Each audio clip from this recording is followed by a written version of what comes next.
I returned home from a 2-week business trip to Seattle to find my driveway empty. My cherry red 1967 Mustang Fastback was gone. I rushed inside, heart pounding. My mother sat at the kitchen table, sipping coffee with a satisfied smile. "Where's my car?" I demanded. She shrugged. "We sold it. Got $35,000 for it. Your sister needed the money for her trip to Europe. She's having the time of her life right now, posting pictures from Paris. You should be happy we put that old thing to good use." I stood there in the kitchen doorway, my luggage still in my hand, staring at my mother like she'd just spoken a foreign language. The words she'd said were echoing in my head, but they weren't making sense. Sold it. $35,000. Claire's trip to Europe. "You what?" I finally managed to say, my voice barely above a whisper.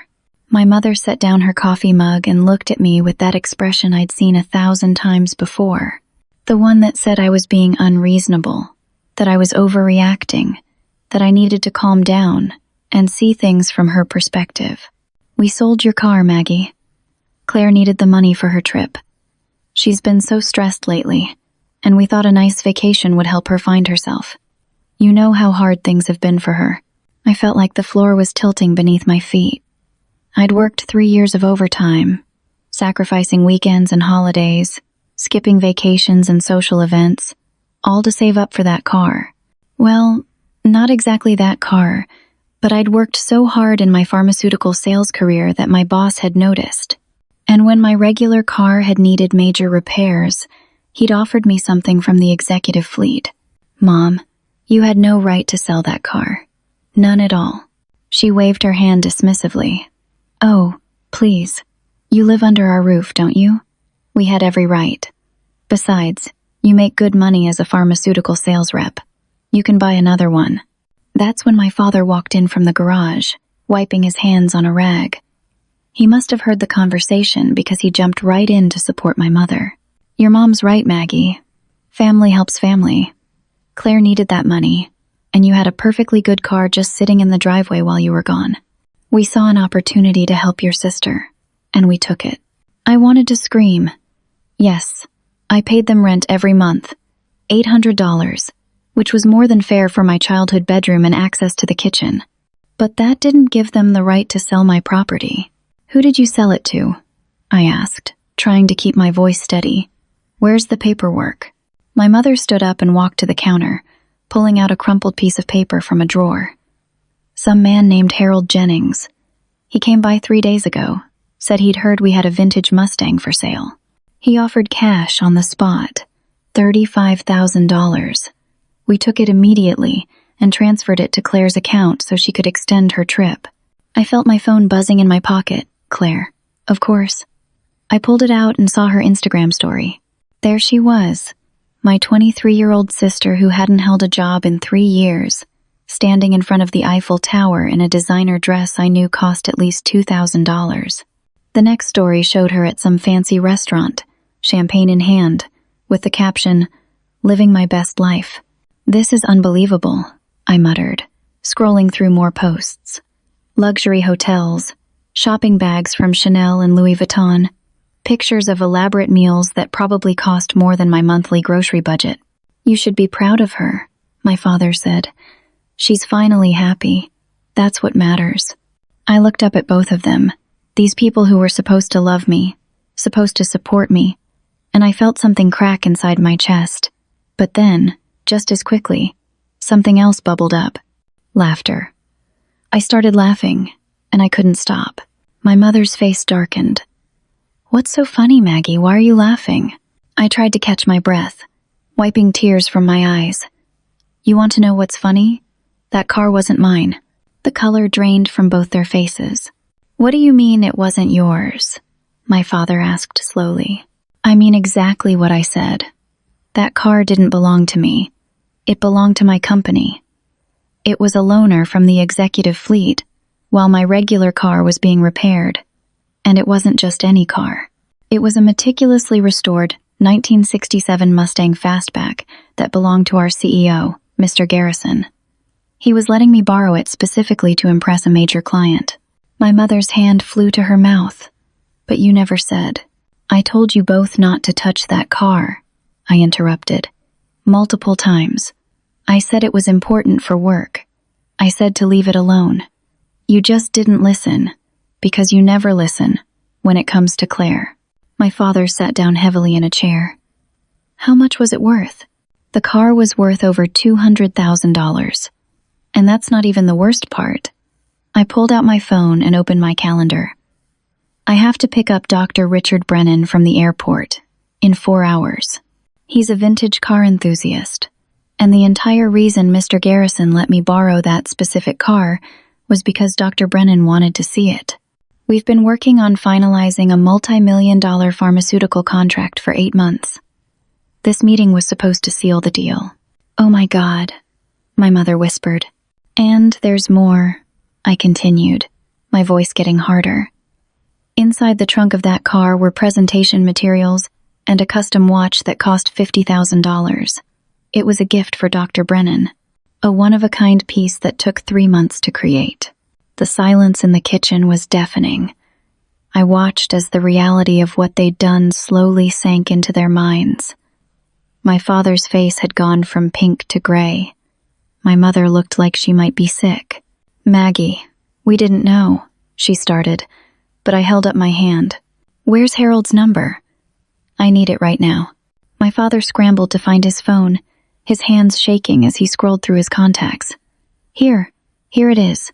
I grabbed the phone and dialed. It rang 4 times, 5 times, 6 times. Voicemail. I left a message, trying to keep my voice calm and professional, asking Harold to call me back immediately regarding the Mustang he'd purchased. Then my phone rang. My boss. Mr. Garrison's name flashed on the screen. Don't answer it, my mother pleaded. Not yet. Let us figure this out first. But I had to answer. I had to know what he wanted. Maggie. Mr. Garrison's voice was friendly, warm, just checking in. You're all set for the airport pickup this afternoon, correct? Dr. Brennan's flight lands at 3:15. I looked at the clock on the kitchen wall. It was 11:30. I had less than 4 hours. Yes, sir. I lied, my throat tight. Everything's on schedule. Excellent. This deal is crucial, Maggie. Dr. Brennan is very particular, but he's excited about seeing the Mustang. He mentioned it 3 times in our last call. Don't let me down. I won't, sir. I hung up and immediately started calling Harold again, and again, and again. Harold finally called back 20 minutes later. I'd left him 6 voicemails by then, each one more desperate than the last. Hello? His voice was cheerful, friendly even. This is Harold Jennings. Mr. Jennings, this is Maggie. My parents sold you a red Mustang 3 days ago. I need to buy it back from you immediately. There was a pause on the other end. Oh, the Mustang. Yeah, beautiful car. I've already shown it to my classic car club. Everyone's impressed. Best purchase I've made all year. I understand, and I'm glad you like it, but there's been a terrible mistake. That car belongs to my company, and I need it back today. I'll pay you $40,000. That's $5,000 more than you paid for it. Harold laughed. Not a mean laugh, but the kind of laugh someone makes when they know they have all the cards. Miss, I've done my research since I bought that car. That's a fully restored 67 Fastback with original parts and custom detailing. It's worth way more than $35,000. I'd say it's worth at least $200,000, maybe more. I got the deal of a lifetime. My heart sank into my stomach. Mr. Jennings, please. I need that car back. I'll lose my job. That's unfortunate, but it's not really my problem, is it? Your parents sold me the car fair and square. I have the title transfer and everything. They didn't have the right to sell it. It wasn't theirs to sell. Another pause. Well, that sounds like a family matter you need to sort out. If you want to buy the car back from me, I'll sell it to you for $150,000. That's already a discount from its true value. I felt like I couldn't breathe. I don't have that kind of money. Then I guess we don't have a deal. Nice talking to you, though. Wait, I said desperately. There was presentation material and a watch in the trunk. Those definitely belong to my company. Can you at least return those? Harold's tone changed slightly. Oh, I found those. Beautiful watch, by the way. Looked expensive. I've already got a buyer for it. My friend collects luxury watches. He's offering me $45,000 for it. As for the papers, I tossed those. Didn't look important. The room started spinning. You can't sell that watch. It's not yours. Actually, it came with the car I purchased. Legally, I'd say it is mine. But tell you what, if you pay me the $150,000 for the car, I'll throw in whatever else I haven't sold yet. But that watch is as good as gone. My friend is picking it up tonight. He hung up. I stood there, phone in hand, feeling my entire world crumbling around me. My parents sat at the table, watching me with growing horror. What did he say? My father asked quietly. He wants $150,000 for the car, and he's selling the watch tonight for $45,000. My mother put her head in her hands. Maggie, we're so sorry, we thought. You didn't think at all, I snapped. You never do when it comes to Claire. I grabbed my purse and headed for the door. Where are you going? My father called after me. To the bank. I need to see if I can get a loan. The bank was only 10 minutes away. I knew the loan officer, Janet Stromberg, from previous interactions when I'd refinanced my car. She greeted me with a smile that faded when she saw my face. Maggie, what's wrong? I explained the situation as calmly as I could. Janet listened, taking notes, her expression growing more sympathetic with each word. Let me pull up your credit report and see what we can do, she said, typing quickly on her computer. I watched the clock on the wall. 2 hours and 15 minutes, until Dr. Brennan's flight landed. Okay, Janet said, after what felt like an eternity. Based on your income, credit score, and current debt-to-income ratio, I can approve you for a personal loan of up to $70,000. The interest rate wouldn't be great, but it's the best I can do on short notice. $70,000. I was $80,000 short. Can I combine it with anything else? A credit card advance? Another loan? Janet shook her head sympathetically. You're already maxed out on what we can lend you without collateral. Do you have any assets? Property? Investments? No. Everything I have is in my savings account. $42,000. That would give you $112,000 total. Still not enough. I thanked Janet and walked out of the bank feeling completely defeated. I sat in my car and tried calling Harold again. Maybe I could negotiate. Maybe I could reason with him. Look, Harold said when he answered. I've been thinking about this. You seem desperate, which means this car is worth more to you than market value. So here's my new offer. $175,000. Take it or leave it. And that's only if you can get me the money by end of business today. Otherwise, I'm keeping the car and selling it to the highest bidder from my car club. I've already got 3 people interested at $200,000 or more. You said $150,000 before. That was before I realized how badly you need it. Supply and demand, sweetheart. That's capitalism. I wanted to reach through the phone and strangle him, but instead, I tried a different approach. If I involved the police, you know this could turn into a theft case. The car was stolen property. Good luck with that, Harold said smoothly. I purchased it in good faith from what I believe to be the rightful owners. I have documentation.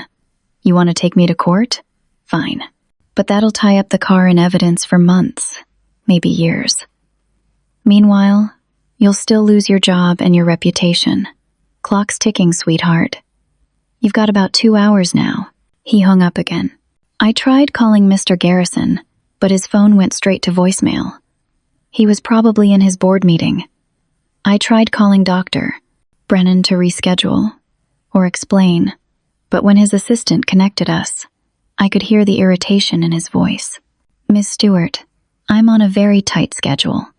If you can't honor the commitments your company made, perhaps I should consider the offer from Sterling Pharmaceuticals. They seem quite organized and reliable. Sterling Pharmaceuticals was our biggest competitor.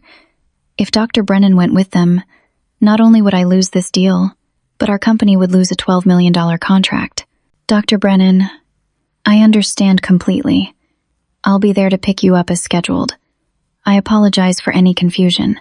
I hung up before he could respond. I drove back to my parents' house, my mind racing through impossible scenarios.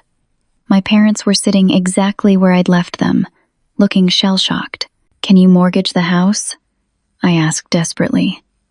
"Take out a home equity loan?" My father's face fell even further. "Maggie, I need to tell you something. The house is already mortgaged. Twice. I had some gambling debts a few years ago. We've been struggling to keep up with the payments." Of course they had. I called Claire. She answered on the fourth ring, sounding annoyed. "What, Maggie? I'm trying to enjoy my vacation. You need to come home. Right now. There's an emergency." "What kind of emergency?" She sounded bored. I explained everything. The car, the company, the lawsuit I was about to face, the money they'd spent that wasn't really theirs to spend. Claire was silent for a long moment. Then she laughed. Actually laughed. "Wow, that sucks for you, I guess. But it's not my problem. Mom and Dad gave me the money. How was I supposed to know? Besides, I already spent it all. All $35,000? In 10 days? Paris is expensive, Maggie. Nice hotels cost money. So does shopping and eating at decent restaurants. Plus, I met some friends here, and we've been going to clubs. VIP access isn't cheap." "Claire, I could go to prison for this. The company could press criminal charges." "That's really dramatic. You're always so dramatic about everything. Look, I'm sorry you're stressed, but you should have been more careful with your stuff. Maybe this will teach you not to be so careless. I've gotta go. We're meeting someone for dinner at 8. Love you, bye." She hung up.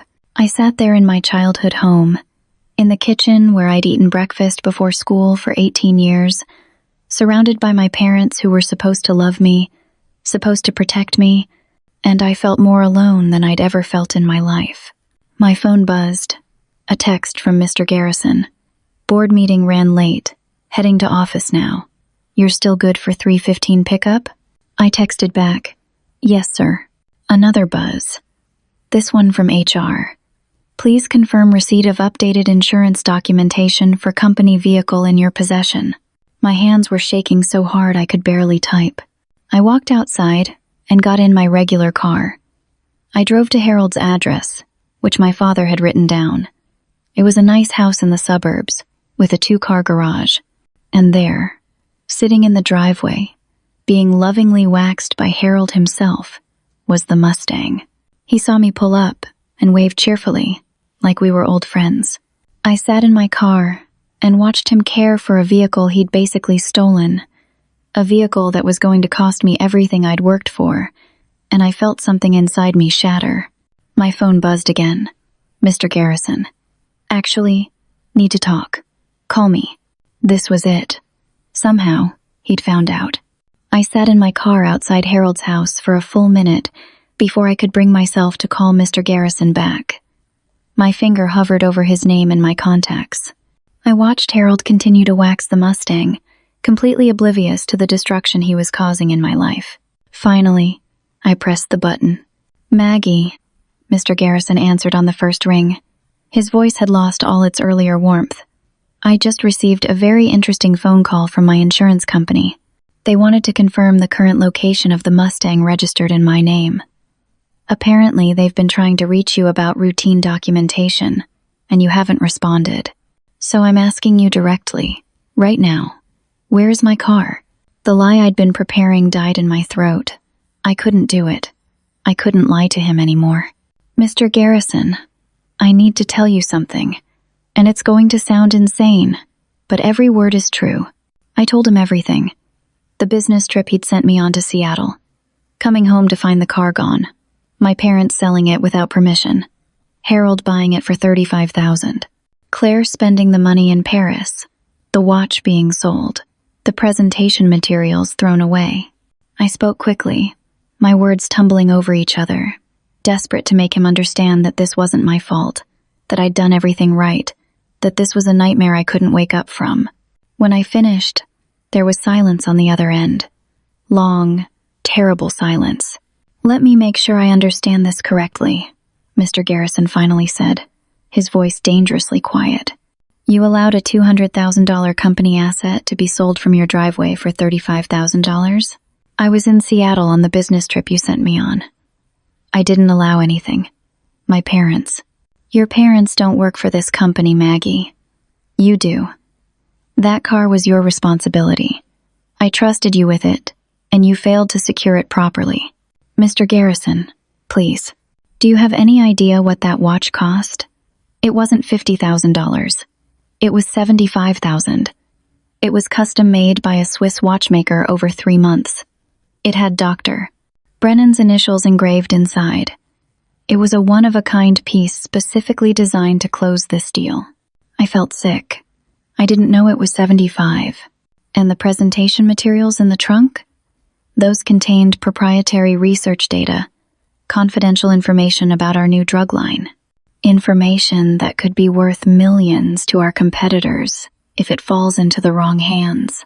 Oh God, I hadn't even thought about that. The papers were thrown away, I said weakly. Harold said they didn't look important. Thrown away. Into whose trash? A random garbage dump where anyone could find them? This gets worse by the second. What do I do? I was crying now, not even trying to hide it. Tell me what to do, and I'll do it. Here's what's going to happen, Mr. Garrison said coldly. Dr. Brennan lands in 45 minutes. I'm going to personally pick him up from the airport. I'm going to apologize profusely and take him to dinner on the company dime. I'm going to try to salvage 8 months of work that you just destroyed. And then, Maggie, first thing Monday morning, you're going to clean out your desk. You're fired. Please don't do this. Give me a chance to fix it. Fix it? Fix it how? Can you produce my car in the next 45 minutes? Can you materialize a $75,000 watch out of thin air? Can you guarantee that our confidential research isn't being read by someone from Sterling Pharmaceuticals right now? I can get the car back. I just need time and money. Time ran out 40 minutes ago. As for money, you're about to need every penny you have for legal fees. My lawyers will be in contact with you about restitution. We'll be suing you for the full value of the car, the watch, and any damages resulting from the loss of the Brennan contract. How much are we talking about? Conservatively, $250,000. That's if we don't include punitive damages. The number hit me like a physical blow. $250,000. I didn't have that. I'd never have that. This is going to destroy me, I whispered. You should have thought about that before you let $250,000 in company property get stolen from your driveway. I trusted you, Maggie. I went to bat for you with the board when they questioned giving you this account. I personally vouched for your professionalism and reliability. And this is how you repay that trust? I'm so sorry. Sorry doesn't bring back my car, or that watch, or the Brennan deal. Expect to hear from our legal department on Monday. And Maggie, don't bother coming into the office. Security will box up your things and mail them to you. Your access badge is deactivated as of this moment. He hung up. I sat there in my car, phone in my hand, watching Harold admire the Mustang. He was taking pictures of it now, probably to post on some classic car forum or social media. My entire career, my reputation, my financial stability, all being documented in real time by a man who didn't care that he'd ruined my life. I drove back to my parents' house in a daze. When I walked in, they were both in the living room, waiting. What did your boss say? My mother asked nervously. I'm fired. They're suing me for $250,000. My father stood up. They can't do that. You didn't do anything wrong. I was responsible for the car. That's how it works. The car was in my care, and I failed to protect it. We'll testify, my mother said quickly. We'll tell them it was our fault. We sold it. It won't matter. I'll still be liable. My lawyer will probably advise going after you two for the damages, but good luck getting blood from a stone. You already told me you're buried in debt. My father sank back into his chair. What about Claire? She got the money. Claire spent all $35,000 in 10 days. She has nothing left. We sat in silence for a while. Then my phone buzzed. A text from my boss's assistant. Mr. Garrison has instructed me to inform you that Dr. Brennan has decided to move forward with Sterling Pharmaceuticals. Your failure to fulfill basic job responsibilities has cost this company a $12 million contract. Legal will be in touch regarding your liability for consequential damages. Consequential damages. That meant they might sue me for even more than $250,000. They might try to hold me responsible for the entire lost contract. I showed the text to my parents. This can't be happening, my mother said, her voice breaking. We were just trying to help Claire. She needed a break. She's been so stressed. Stressed from what? I asked, my voice hollow. She doesn't work. She doesn't go to school. She lives here rent-free while I pay you $800 a month. What exactly is she stressed about? Neither of them had an answer for that. My phone rang. I didn't recognize the number, but I answered anyway. Miss Stewart? This is Patricia Moss from Brennan and Associates. I'm an attorney. Your employer has retained our firm to pursue legal action against you for the loss of company property and resulting damages. I'm calling as a courtesy to inform you that you'll be receiving formal notification of the lawsuit via certified mail within the next 72 hours. I strongly advise you to retain legal counsel immediately. How much are they suing me for? The initial filing will be for $250,000, with provisions to amend that amount should additional damages be proven. That would include the lost Brennan contract and any other business impacts resulting from this incident. Can they really hold me responsible for an entire contract? That will be up to the court to decide. But yes, if they can prove that your negligence directly resulted in the loss of that business relationship, you could be held liable. I've seen cases where employees were held responsible for millions in lost revenue. I don't say this to frighten you, Miss Stewart. I say it so you understand the gravity of the situation. She gave me the details of where and when I'd be served, then hung up. I looked at my parents. I need to find a lawyer. A good one. And that's going to cost money I don't have. My father pulled out his phone. I know someone. He's not great, but he's cheap. Does personal injury mostly. But maybe he can help. I don't need cheap. I need good. We can't afford good, Maggie. That was the moment it really hit me. This was going to destroy everything. My career was gone. My savings would be drained by legal fees. I'd be in debt for decades. And my parents, the people who were supposed to protect me and support me, had caused all of it because they couldn't say no to my spoiled little sister. That night, I lay in my childhood bed and stared at the ceiling. I could hear my parents downstairs, talking in hushed voices. I caught fragments of their conversation. Maybe we should ask her to move out. We can't afford to lose her rent money. But having her here is so stressful. Claire says Maggie is making her anxious. I closed my eyes and tried not to scream. 3 days passed in a blur of job applications and legal consultations. I hired an attorney named Patricia Moss, a different Patricia Moss from a different firm than the one suing me. She was affordable and competent, or so the online reviews said. Our first meeting was brutal. Your case is difficult, Patricia told me bluntly. You were responsible for company property, and you failed to secure it. The fact that your parents sold it doesn't absolve you of that responsibility. But they had no right. That's a separate issue. You can potentially sue your parents for damages they caused, but that won't help you with the company lawsuit. They don't have assets, so even if you won, you'd never collect. She laid out my options. Fight the lawsuit and probably lose, racking up $50,000 in legal fees along the way. Or try to negotiate a settlement, which would still probably be close to $200,000. Either way, I was destroyed. I'd also been applying to jobs. 32 applications in 3 days. Pharmaceutical sales positions, medical device sales, anything in my field. Most didn't respond. The ones that did called my former employer for a reference, and after that, I never heard from them again. Word was spreading fast in the industry.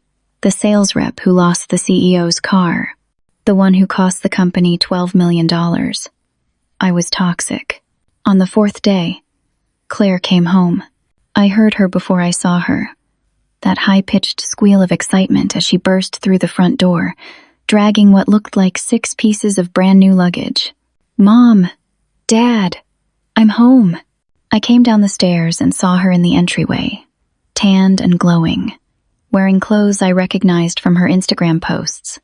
Designer everything. She looked like she'd just stepped off a runway instead of a 10-hour flight. My mother rushed over and embraced her.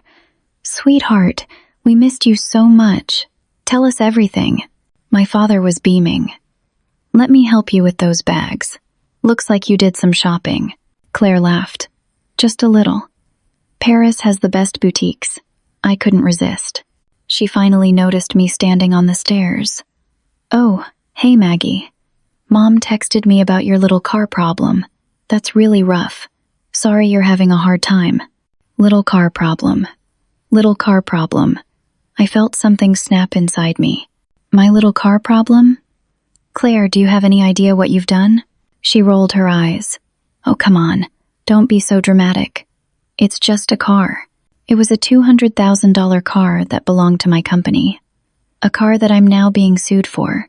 A car that cost me my job and my career. Well, how was I supposed to know that? Nobody told me. I came down the rest of the stairs. "The money you spent. The $35,000. Where did it all go?" Claire shrugged. "I told you. Hotels, shopping, food, clubs. Paris is expensive." I looked at her more closely. She was wearing a necklace I didn't recognize. Louis Vuitton, with what looked like real diamonds. That necklace. How much did that cost? This? Oh, I don't know. Like $3,000? I saw it in a window and fell in love. $3,000? So you spent $35,000 on hotels and food, and then spent another $3,000 on jewelry? Where did that money come from? Claire's face flickered with something. Guilt, maybe. Or annoyance at being questioned. "If you must know, I met someone in Paris. His name is Marcus. He's older, like 38. He owns a used car dealership back here in Ohio. He was in Paris for business, and we hit it off. He helped me with some expenses when I decided to extend my trip." "He sent you money?" "He's generous, and he likes me. We're actually dating now. He's coming over for dinner tomorrow night so you can all meet him." I felt like I was losing my mind. Wait. You were only supposed to be gone for 1 week. You stayed 2 weeks. If this Marcus guy was paying for your hotel and expenses, why did you need the $35,000 from selling my car? "It wasn't your car," Claire said, her voice getting defensive. "And I wanted my own money. Freedom money. I didn't want to rely on Marcus for everything. I'm an independent woman. You're unemployed. You live with mom and dad rent-free. You have no savings, no job prospects, no education beyond high school. What exactly is independent about that?" My mother stepped between us. "Maggie, that's enough. Your sister just got home. Let her enjoy it." "Enjoy it? Do you know what I've been doing while she's been enjoying Paris? I've been getting fired. I've been getting sued. I've been watching my entire life fall apart because of the money she spent." "That's not fair," Claire said, tears forming in her eyes. "You're blaming me for your problems. This is exactly why I needed to get away. You're always so negative and judgmental." My father put his arm around Claire. "Maggie, your sister has been through a lot. She's been dealing with some mental health issues. She needed that trip." "Mental health issues? What mental health issues?" "She's been feeling depressed," my mother said, "and anxious. The trip was therapeutic." I looked at Claire, who was now crying into my father's shoulder. Perfect tears that didn't smudge her makeup. Theatrical tears that she'd been using to manipulate our parents since she was 5 years old. "If you're so depressed and anxious, maybe you should see a therapist. Not go on a $35,000 vacation to Europe." "You're so mean," Claire sobbed. "I can't believe how mean you're being." And just like that, I was the villain. My mother looked at me with disappointment. My father shook his head. "I think you should apologize to your sister," my mother said. "Apologize? For what?" "For being cruel. She's sensitive, Maggie. You know that." I looked at the three of them standing there, united against me, and I realized nothing had changed. Nothing would ever change. Claire would always be the baby, the one who needed protection and coddling. And I would always be the strong one, the responsible one, the one who didn't need anyone's help or support. That night, we had dinner together. Claire talked nonstop about Paris, the museums, the food, the shopping, the nightlife. She showed us hundreds of photos on her phone. My parents oohed and ahed over every single one. Nobody asked me about the lawsuit. Nobody asked if I was okay. Nobody seemed to care that I was drowning while Claire was showing off pictures of herself in front of the Louvre. After dinner, I went upstairs to my room. I heard a noise and turned to find Claire in my doorway. "Can I come in?" "What do you want, Claire?" She walked in and sat on my bed, looking around at my room like she was seeing it for the first time. "I know you're mad at me. Mad doesn't even begin to cover it. But you have to understand. I've spent my whole life watching you succeed. You were always the smart one, the accomplished one. Mom and Dad were always so proud of you. I never measured up. So you decided to destroy my life? I didn't mean for any of this to happen. I just wanted something for myself. Something that was mine. Is that so wrong?" I stared at her. She actually believed what she was saying. She actually thought she was the victim in this situation. "Get out of my room, Claire." She stood up, hurt flashing across her face. "Fine. I was trying to make peace, but I guess you're too selfish to accept an apology.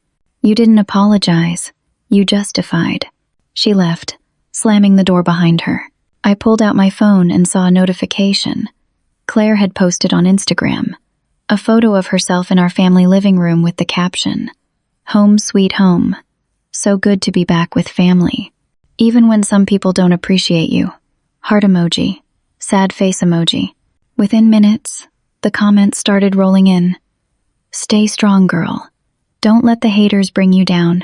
You deserve all the happiness." I threw my phone across the room. The next evening, Marcus came over for dinner. He showed up in an expensive suit, carrying a bottle of wine that probably cost $200. He was exactly as Claire had described. 38. Confident to the point of arrogance, with slicked back hair and a smile that didn't reach his eyes. "You must be Maggie," he said, shaking my hand too firmly. "Claire's told me all about you. Pharmaceutical sales, right? That's a tough business. Very competitive. I'm actually between jobs at the moment." "Oh?" He raised an eyebrow. "What happened?" "Long story. Well, if you're looking for something new, I've got a buddy who runs a call center. They're always hiring. Pays like $14 an hour, but it's a start." I smiled tightly. "Thanks, but I'm looking to stay in my field." Dinner was excruciating. Marcus dominated the conversation, talking about his car dealership, his investment properties, his plans to expand his business. My parents hung on his every word. Claire gazed at him adoringly. "So, Marcus," I said during a pause in his monologue, "Claire mentioned you met in Paris. What were you doing there?" "Business. I was looking into importing some vintage European cars. That's actually my specialty. Classic cars, vintage models, hard to find pieces. I've got an eye for value." Something about the way he said it made my stomach turn. "What kind of classics?" "Oh, all kinds. Jaguars, Ferraris, Porsches, American muscle too. Just last week, I acquired a gorgeous 1967 Mustang Fastback. Absolute beauty. Got it for a steal." The room went silent. I stared at him, my blood running cold. "What did you say?" "A Mustang. 67 Fastback. Cherry red. Why? You a car person?" Claire's face had gone pale. She was looking at Marcus with something like panic in her eyes. "Where did you get that car?" I asked slowly. "A guy named Harold Jennings. He'd just bought it from some people who didn't know what they had." Classic case of someone's parents selling their kid's car while they were away. He bought it for $35,000. I bought it from him for $85,000. Already got a buyer lined up for $220,000. I'll make $135,000 profit. Not a bad week's work. My mother gasped. My father made a strangled sound. I looked at Claire. You knew about this. Marcus looked confused. Knew about what? But I was looking at Claire, watching the truth written all over her face. Tell me the truth, Claire. Right now. She started crying. Real tears this time, not the pretty theatrical ones. I'm sorry. I didn't think it would hurt you this bad. Tell me what you did. I saw the car in the driveway before you left for Seattle. I looked it up online and saw what those cars were worth. I told Marcus about it. He said he could help me make some money if I could get Mom and Dad to sell it. The betrayal hit me like a freight train. You planned this. All of it. I didn't know it was a company car. You never told me that. It doesn't matter whose car it was. You deliberately orchestrated getting it sold so you and your boyfriend could make money off it. Marcus was starting to understand. He held up his hands. Whoa, hold on. Claire told me the car belonged to her sister and that the sister didn't want it anymore. She said you'd be happy to have the space in the driveway. She lied, I said flatly. That car belonged to my employer. I lost my job because of it. I'm being sued for $250,000. And now I find out my own sister set the whole thing up. Marcus's face hardened. Claire, what the hell? I didn't know it would be this bad. Claire sobbed. I swear I didn't know. I stood up from the table. How much of the $35,000 did you really spend in Paris, Claire? She didn't answer. How much? About $18,000, she whispered. So you kept $17,000 for yourself. You lied about spending it all. My mother looked like she might faint. My father was staring at Claire like he didn't recognize her. I needed savings, Claire said desperately. I've never had savings before. I just wanted a cushion. You destroyed my life for $17,000. It wasn't supposed to destroy your life. You were supposed to just get another car. You're always fine. Things always work out for you. I looked at Marcus. And you're sitting there in my parents' house, eating their food, dating their daughter, and you made $135,000 off a car that was stolen from me. I bought that car legally, Marcus said, his voice turning cold. I didn't know the situation. That's not my fault. Where's the car now? At my dealership. And it's staying there. I have a legal bill of sale from Harold Jennings. What happened before that is not my problem. I laughed. It came out harsh and bitter. Family helping family, right? That's what you said, Dad. That's what you and Mom keep saying. Family helps family. I grabbed my purse and walked toward the door. Where are you going? My mother asked. Away from here. Away from all of you. Maggie, please, Claire called after me. I'm sorry. I really am. I turned back to look at her. No, you're not. You're sorry you got caught. There's a difference. I left them there, sitting around that dinner table with their guilt and their lies. I got in my car and drove. I ended up at a coffee shop, sitting in a corner booth with a cup of coffee I couldn't afford, staring at my phone. I had $700 left in my checking account. My rent was due in 2 weeks. I had no job and no prospects. And now, I knew that my own sister had betrayed me in the worst possible way. My phone rang. Patricia, my lawyer. Maggie, I've got some bad news. The company is accelerating the lawsuit. They're not waiting for the normal timeline.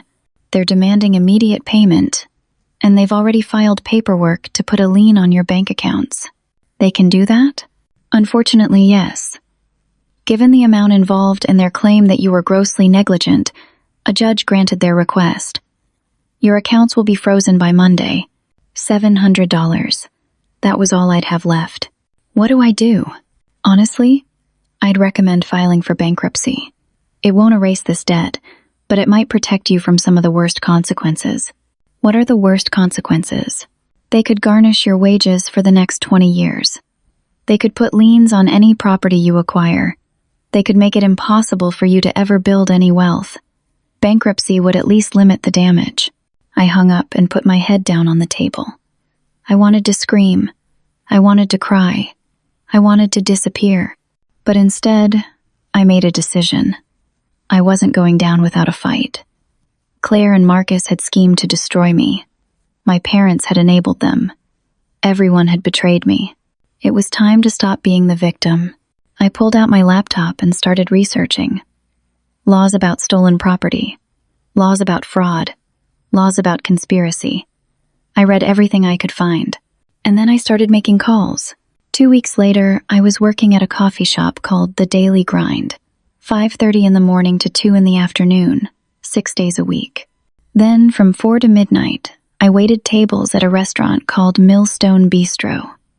I was exhausted all the time, living on 4 hours of sleep and coffee that I got for free at work. I'd moved into a studio apartment that was barely bigger than my childhood bedroom, with thin walls and a radiator that clanged all night. My lawyer, Patricia, had filed all the necessary paperwork for my defense, but she'd been clear about my chances. Without significant money to fight the lawsuit, I was probably going to lose.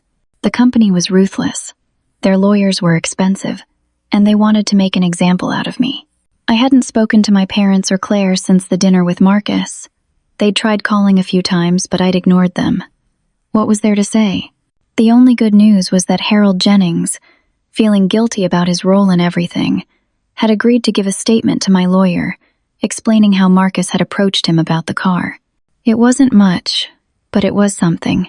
I was working the morning shift at the Daily Grind when Claire walked in. I saw her through the window before she saw me.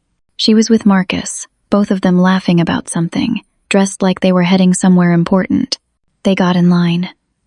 Claire didn't notice me behind the counter until she was ordering. "I'll have a vanilla latte with extra foam, oat milk, and 2 pumps of caramel. Make sure it's exactly 170 degrees. Not hotter, not cooler.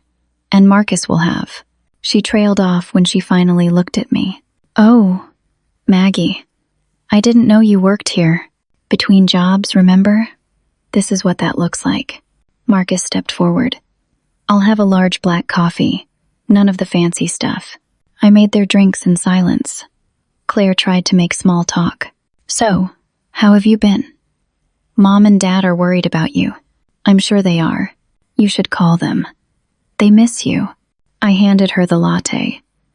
"That'll be $12.50.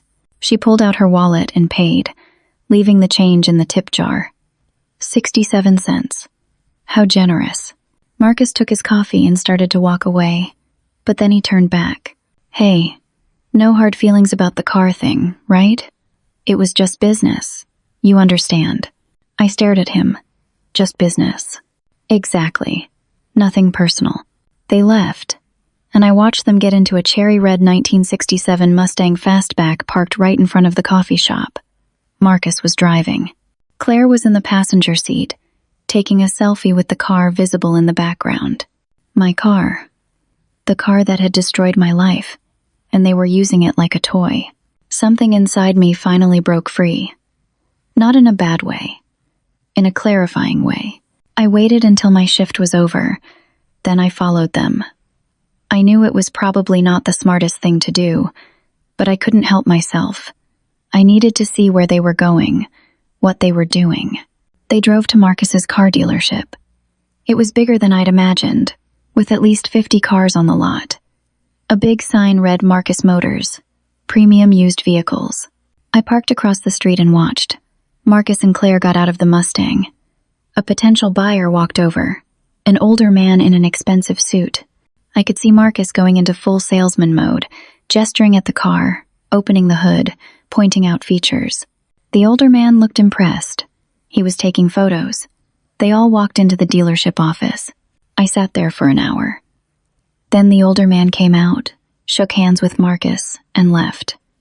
Marcus and Claire high-fived each other. He'd sold it. He'd just sold my car to some random rich guy who had no idea about its history. I drove to Patricia's office without calling ahead. "Maggie," she said, surprised to see me. "Is everything okay?" Marcus just sold the car, the Mustang. I watched him do it. Patricia sat down at her desk. That complicates things. If he's already sold it to a third party, there has to be something we can do. He profited from stolen property. That has to be illegal. It's murky. He purchased the car from Harold, who purchased it from your parents. Unless we can prove Marcus knew it was stolen when he bought it. Claire told him about the car before it was even sold. She set the whole thing up. I told you that. But she says she didn't know it was a company car. And Marcus can claim he believed it was yours to sell, without hard proof of intent. Then let's get hard proof. Patricia looked at me for a long moment. What are you thinking? Claire keeps every text message she's ever sent. She's sentimental like that. If there are messages between her and Marcus from before the car was sold, messages that show they planned this together, that would be proof, right? It could be. But how would you get access to her phone? Good question. I sat there thinking. Claire's phone was her whole life. She never let it out of her sight, unless she was sleeping.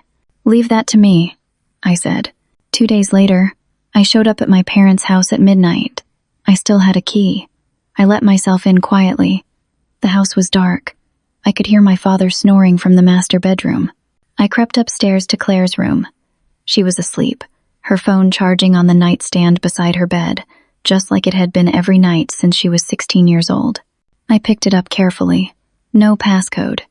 Claire had always been too lazy to set one up, said it was annoying to type it in every time.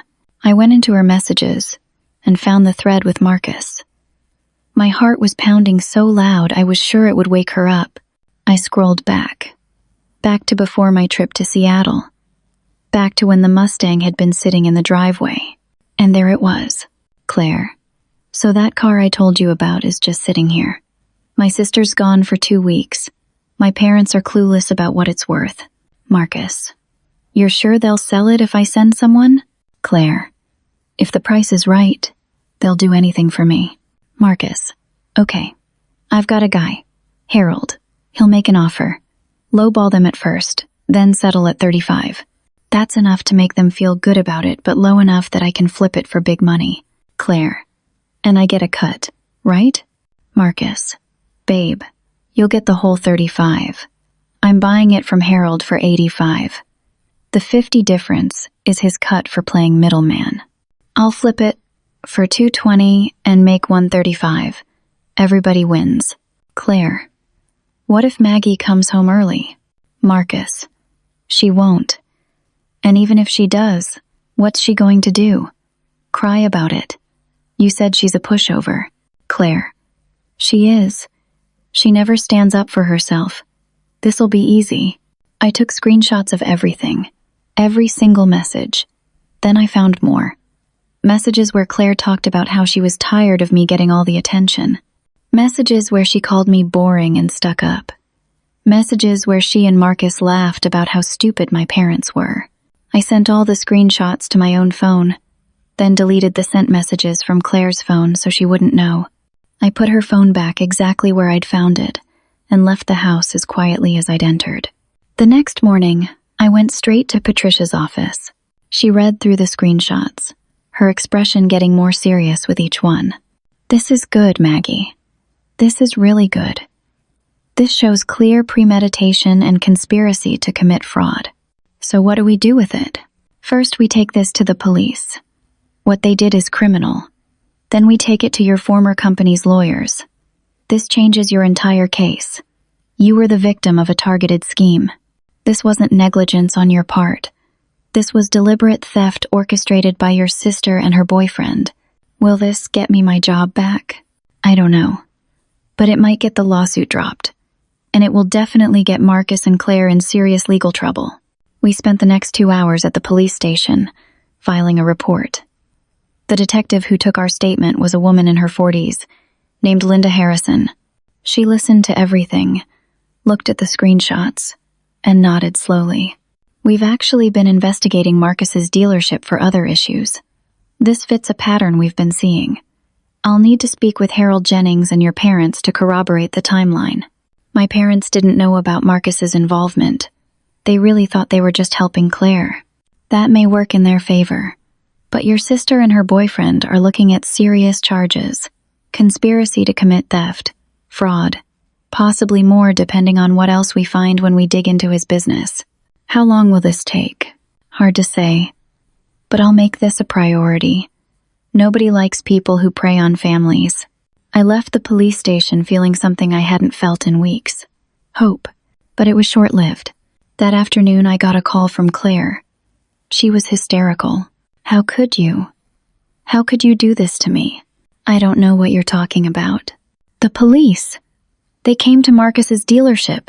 They're investigating him. They talked about me being involved. This is your fault. No, Claire. This is your fault. You and Marcus destroyed my life, and now you're facing consequences. That's called justice. I'm your sister. You're supposed to protect me. You stopped being my sister the moment you decided to betray me for money. She was crying now. Mom and Dad are so upset. They can't believe you'd do this to family. Tell Mom and Dad they can call me themselves if they have something to say. I hung up. 10 minutes later, my mother called. Maggie, please tell me this isn't true. Please tell me you didn't go to the police about your own sister. It's true, and I'd do it again. But she's your sister. She made a mistake. People make mistakes. She didn't make a mistake, Mom. She planned it. She conspired with Marcus to steal from me. There are text messages proving everything. Well, how did you get those text messages? Did you go through her phone without permission? That's invasion of privacy. I almost laughed. That's what you're worried about? My sister ruined my life and you're worried about her privacy? She's young. She's still figuring things out. You need to drop these charges. I'm not dropping anything. For once in my life, I'm standing up for myself. And if you can't support that, then you're not really my family either. How dare you talk to me like that? I'm your mother. Then act like it. I hung up on her too. That night, I couldn't sleep. I kept thinking about Claire and Marcus, about my parents, about everything that had happened. Part of me felt guilty. Part of me felt vindicated. Mostly, I just felt tired. My phone buzzed. A text from a number I didn't recognize. This is Marcus. You need to stop this. Drop the charges or things are going to get ugly for you. I have lawyers. I have money. You have nothing. Think carefully about what you're doing. It was a threat. A clear, unambiguous threat. I screenshotted and sent it to Detective Harrison. She called me 5 minutes later. That was stupid of him. Threatening a witness. That's a separate charge. Thank you for sending this. What happens now? Now we move faster. I'm going to recommend that we execute a search warrant on Marcus's dealership and his home. If those text messages are any indication, we'll probably find evidence of other fraudulent activities. 3 days later, the search warrant was executed. I saw it on the local news. Marcus's dealership being raided by police, cars being inspected, documents being seized, Marcus being let out in handcuffs. The news reporter said something about an ongoing investigation into fraudulent vehicle sales and title washing. Claire called me again, screaming. They arrested Marcus. They're saying he might go to prison. This is all your fault. No, Claire. This is his fault. If he was running a legitimate business, he'd have nothing to worry about. What about me? They questioned me for 3 hours. They're talking about charging me too. Then maybe you shouldn't have conspired to commit fraud. I hate you, she said. I hate you so much. Good. At least you're being honest about something. She hung up. That night, my parents showed up at my apartment. I almost didn't let them in, but curiosity got the better of me. They stood in my tiny studio, looking uncomfortable and out of place. We need to talk, my father said. So talk. My mother was crying. The police questioned us. They wanted to know everything about the car sale. They made us feel like criminals. You sold stolen property. Legally, you were criminals. You just didn't know it. We were trying to help Claire, my father said. That's all we've ever tried to do. Help our children. You helped Claire. You destroyed me. There's a difference. They both looked down at the floor. The police said Marcus is being charged with multiple counts of fraud, my mother said quietly. They found all sorts of illegal activity at his dealership. Claire might be charged too. I know. She's your sister. Can't you do something? I stared at them. Like what? She committed a crime. She has to face the consequences. But she's so young. This will ruin her life. I'm 29 years old, Mom. My life is already ruined. Where was your concern when that was happening to me? Neither of them had an answer. I think you should leave, I said. They did. Without another word. I sat in my empty apartment, surrounded by the wreckage of my life, and felt something shift inside me. It wasn't satisfaction, exactly. It wasn't even relief. It was determination. I wasn't done fighting. Not by a long shot. 1 week later, and the situation had somehow gotten worse. My lawyer Patricia called with news that made my stomach drop. Maggie, the company isn't backing down. Even with the evidence of Marcus and Claire's scheme, they're still pursuing the lawsuit against you. Their position is that you were still responsible for securing the vehicle, regardless of the circumstances. That's insane. I was the victim of a targeted theft. I know. But their lawyers are arguing that you should have taken additional precautions, stored the car in a secure facility, informed them of the potential risk, something. They're claiming contributory negligence. What does that mean for me? It means they're still coming after you for the full $250,000. The criminal charges against Marcus and Claire are separate. Those don't absolve you in their eyes. I sat down on my bed, feeling like the walls were closing in. I don't have that kind of money. I'll never have that kind of money. I know. We're going to have to start looking at bankruptcy seriously. The court date is set for 60 days from now. If we don't settle before then, you're looking at a judgment that will follow you for the rest of your life. After we hung up, I just sat there. I was working 16-hour days at 2 jobs and barely making enough to cover rent and food. I'd lost 15 pounds because I couldn't afford to eat properly. I was developing anxiety attacks from the constant stress. And now, I was facing bankruptcy at 29 years old. My phone buzzed. An Instagram notification. Claire had posted a new photo. Against my better judgment, I looked. It was an engagement announcement. Claire and Marcus, both dressed up, her hand extended to show off a ring that probably cost more than my car. The caption read, "He asked." I said yes. Can't wait to spend forever with my best friend. Sometimes the darkest moments lead you to the brightest future. The darkest moments. She was talking about my life falling apart, like it had been some minor inconvenience on her path to happiness. The comments were flooding in. Hundreds of congratulatory messages. Nobody knew what they'd done. Nobody knew about the scheme, the stolen car, the investigation. Marcus must have posted bail. They were acting like everything was fine. I looked at the photo more closely. They were standing in front of Marcus's dealership. In the background, I could see the Mustang. Or at least, a Mustang. Had he not sold it after all? Or had the police seized it as evidence?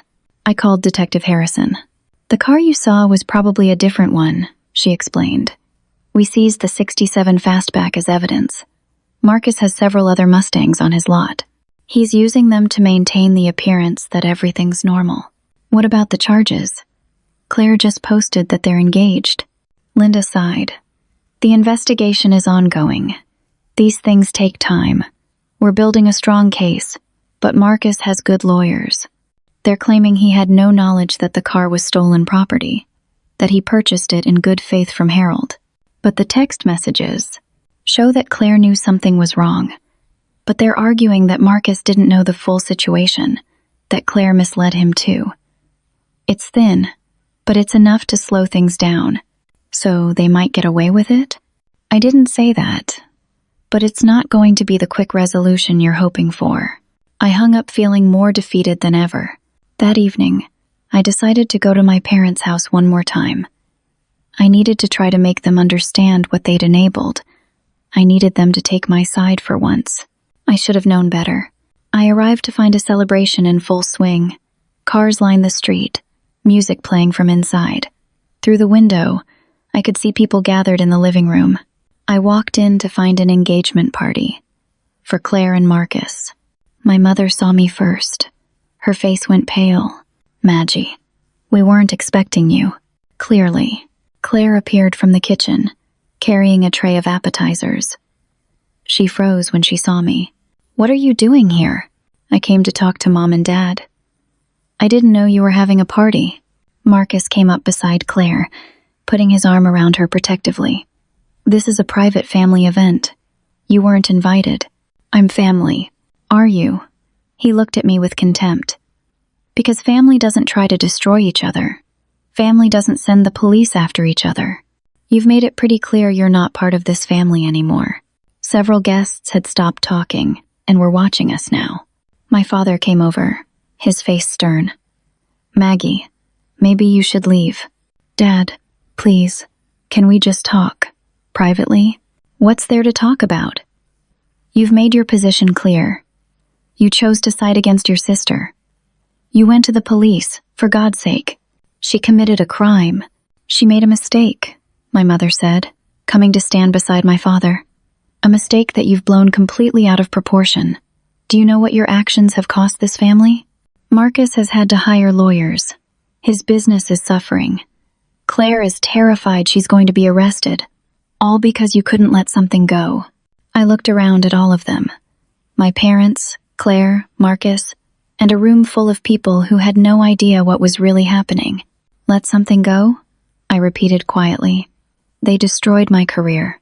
They cost me $250,000. They orchestrated a theft and fraud scheme. And you think I should just let it go? You still have your whole life ahead of you, my father said. You're young. You'll get another job. But Claire only gets one life, one chance at happiness. Are you really going to take that away from her? She took it away from me first. Claire stepped forward, tears streaming down her face. I said I was sorry. How many times do I have to apologize? I didn't know it would turn out like this. I didn't know you'd lose your job. You knew exactly what you were doing.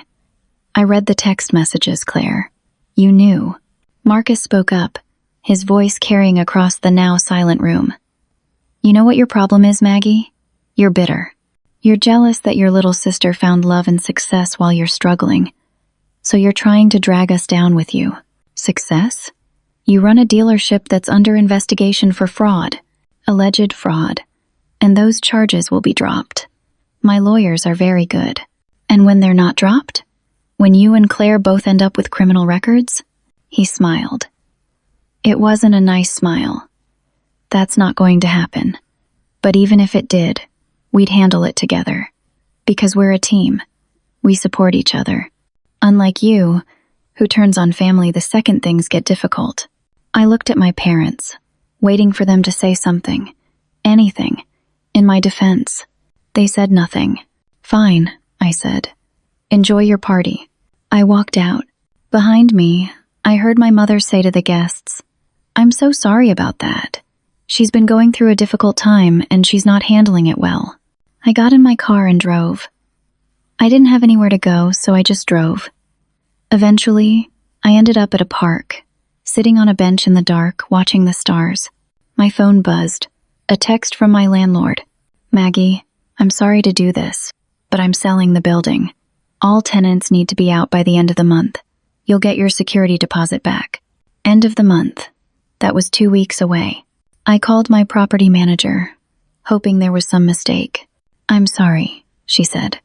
The owner received an offer he couldn't refuse. Everyone has to move out. I can give you some referrals for other apartments if you'd like.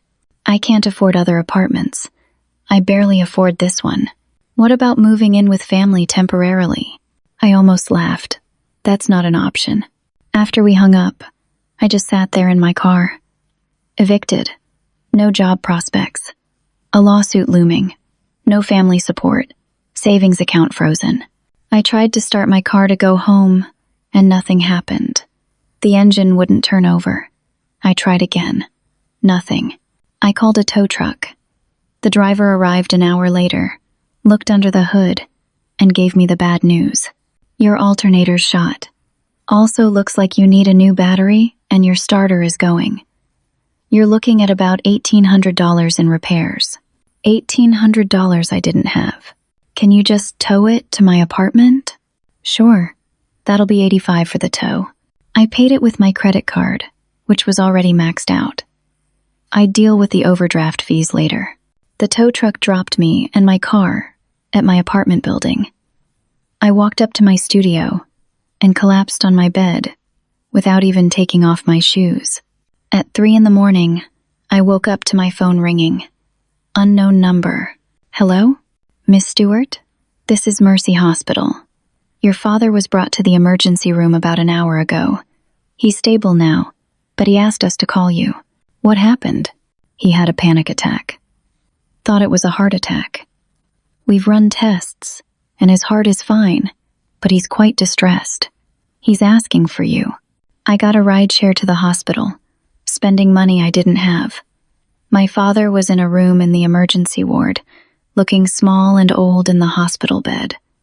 My mother was sitting beside him. Dad? He looked at me, and his eyes filled with tears. Maggie, you came.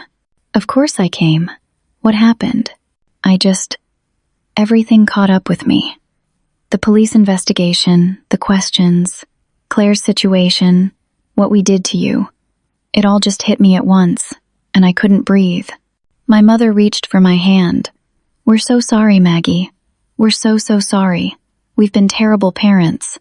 I didn't know what to say. We enabled Claire her whole life, my father continued. We made excuses for her. We let her get away with things because it was easier than dealing with her tantrums. And we took you for granted because you were always so strong, so capable. We failed you. You did, I said quietly. You really did. Can you forgive us? My mother asked. I looked at them both. They looked old and tired and broken. But I felt old and tired and broken too. I don't know, I said honestly. I want to, but I don't know if I can. My father nodded. That's fair. That's more than fair. We sat in silence for a while. I'm being evicted, I said finally. And my car died. And I'm being sued for $250,000. And I work 2 minimum wage jobs and can barely afford food. So no, I don't know if I can forgive you. Because I'm drowning, and you helped push me under. My mother started crying. What can we do? Tell us what we can do to help. There's nothing you can do. You don't have money. You can't fix this. We can testify, my father said. In your lawsuit, we can tell them everything. About Marcus, about Claire's scheme, about how we were manipulated. We'll tell the truth. Will you? I asked. Even if it means Claire gets in more trouble? They looked at each other. Yes, my father said finally. Even then. It's time we stopped protecting Claire from her own actions. It wasn't forgiveness. Not yet. But it was something. I stayed with them until dawn, until the doctor cleared my father to go home. Then I took a rideshare back to my apartment and got ready for my shift at the coffee shop. As I was putting on my uniform, my phone buzzed. An email from Patricia. Maggie, I need you to come to my office as soon as possible. There's been a development in your case. I called in sick to work, something I couldn't afford to do, and went to Patricia's office. She met me at the door with an expression I couldn't read. What happened? I asked. Sit down. Saturday. Mr. Garrison called me this morning. He wants to meet with you. He says he has some information that might change everything. My former boss, the man who'd fired me, the man whose company was suing me for $250,000. Why would he want to meet with me? I don't know. But he was very insistent. He's coming here in an hour. When Mr. Garrison arrived, he looked different than I remembered. Less angry. Almost apologetic. Maggie, he said, shaking my hand. Thank you for agreeing to see me. Did I have a choice? He smiled slightly. No, I suppose not. I'll get to the point. Detective Harrison contacted me last week. She showed me the evidence you collected, the text messages between your sister and Marcus, the proof that this was a planned scheme targeting you specifically. And I owe you an apology. I jumped to conclusions. I assumed you were negligent, when in reality, You were the victim of a sophisticated fraud.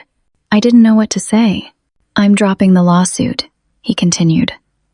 Effective immediately. My company will instead be pursuing legal action against Marcus and his dealership. We've also filed a claim with our insurance company, and they've agreed to cover most of the loss. Relief flooded through me so powerfully I thought I might pass out. However, Mr. Garrison continued, there's more. The reason I'm here is that I have a proposition for you. What kind of proposition?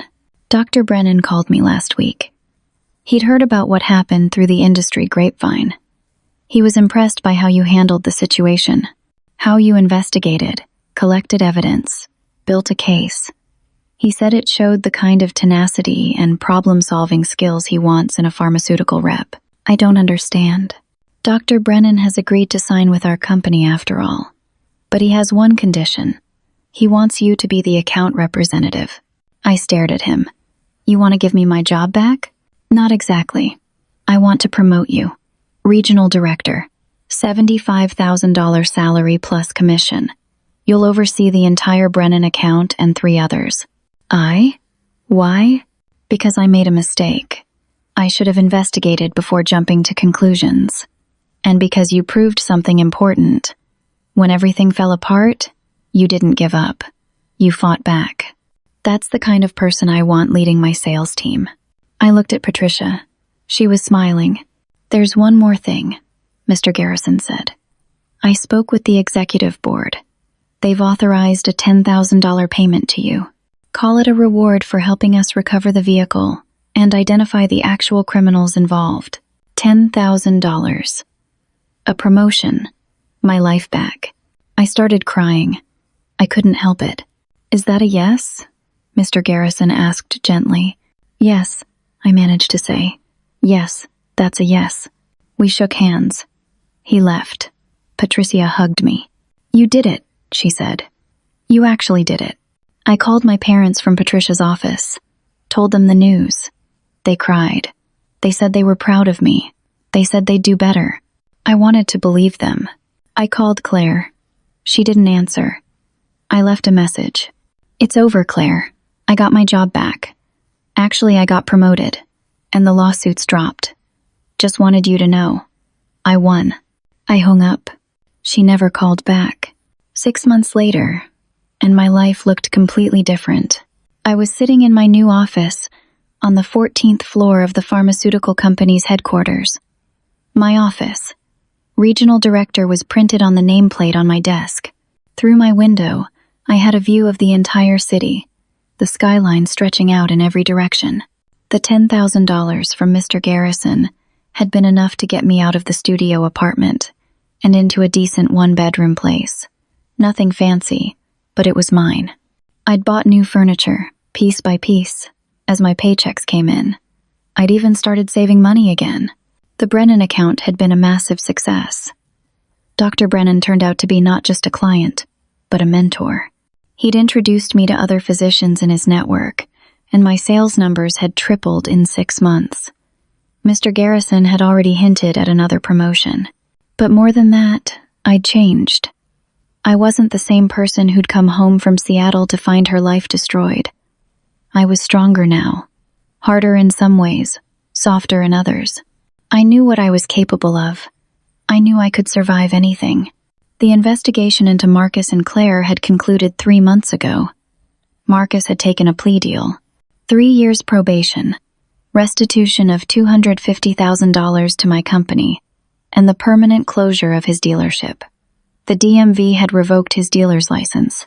He was working at a tire shop now, making barely above minimum wage, trying to pay off the restitution. Claire had received 2 years probation and 300 hours of community service. She'd also had to pay back the $17,000 she'd kept. She'd moved to Arizona, supposedly to start fresh. We didn't talk. I didn't know if we ever would. The Mustang had been returned to Mr. Garrison. It was back in the executive garage, perfectly restored after being seized as evidence. Mr. Garrison had offered to let me borrow it again, but I'd declined. Some associations were too painful. My parents and I had an uneasy truce. We talked once a month, usually by phone. They'd started therapy, both individual and couples counseling. They were trying to understand why they'd enabled Claire for so long, why they'd failed to see what was happening. My mother had sent me a long letter a few weeks ago, apologizing again, explaining. She'd written about how she'd seen herself in Claire, the younger daughter who always felt overlooked.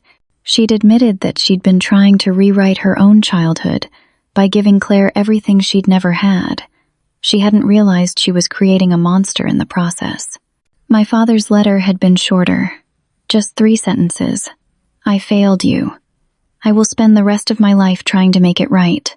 I love you. I'd cried when I read them, but I still wasn't ready to fully forgive. Maybe someday.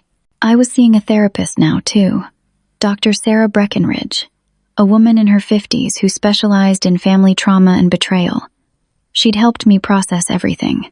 The anger, the grief, the guilt I felt for turning in my own sister. The strange mixture of triumph and sadness that came with winning. Winning doesn't always feel good, she'd told me in one session. Sometimes it just feels like survival. And that's okay. I'd started dating again. Nothing serious yet, but I was putting myself out there, learning to trust again, learning to let people in without constantly waiting for them to betray me. My phone buzzed. A text from my mother. Your father and I would like to take you to dinner this weekend. No pressure. Just the 3 of us. Let us know. I stared at the text for a long moment. Then I replied, Saturday at 6 works for me. You pick the place. It was a small step, but it was a step. Another text came in. This one from an unknown number. I opened it. Maggie, this is Claire. I know you probably don't want to hear from me. I don't blame you, but I wanted you to know that I'm in therapy now. I'm working on myself. I'm trying to understand why I did what I did. I'm not asking for forgiveness. I just wanted you to know. I'm trying to be better. I'm sorry. For everything. I read it 3 times. Then I put my phone down without responding. Maybe someday I'd be ready to respond. But not today. Patricia called. We still talked regularly, even though my legal troubles were over. We'd become friends through the ordeal. How's the new office? She asked. Amazing. I still can't believe this is my life. You earned it. Don't forget that. You didn't just survive what happened to you.